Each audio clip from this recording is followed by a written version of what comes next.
好，我们再说说现在比较热门的一个话题，那就是雾霾呀全国各地现在都有轻重不一的霾。雾霾呢，不仅给我们的身体带来了健康，对我们的心灵也是一种危害您想一想，早晨起床哗拉开窗帘，想着自己要去上班，想着老板的脸色，再看看外面的这个雾霾，谁心情能好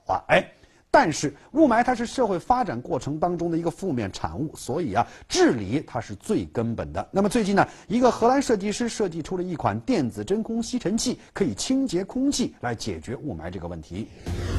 该清洁器的系统利用铜线圈产生静电场，从而吸收雾霾粒子，清洁空气。设计师称，这种方法能在雾霾里冲出一个直径60米的大洞，这与带静电的气球吸附头发的原理是一样的。如果你把它应用到雾霾上，用来产生一个离子静电场，确实能够吸引雾霾，以便进行清理。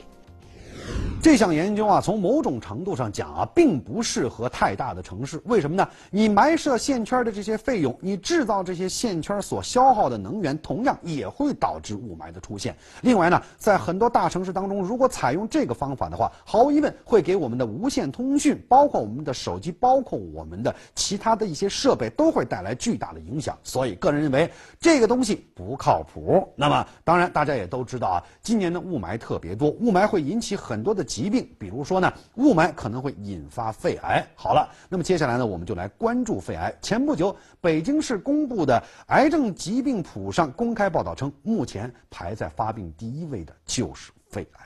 那么肺癌有什么好的治疗办法吗？第三军医大学重庆新桥医院就为大家提供了一种新的有效的治疗手段。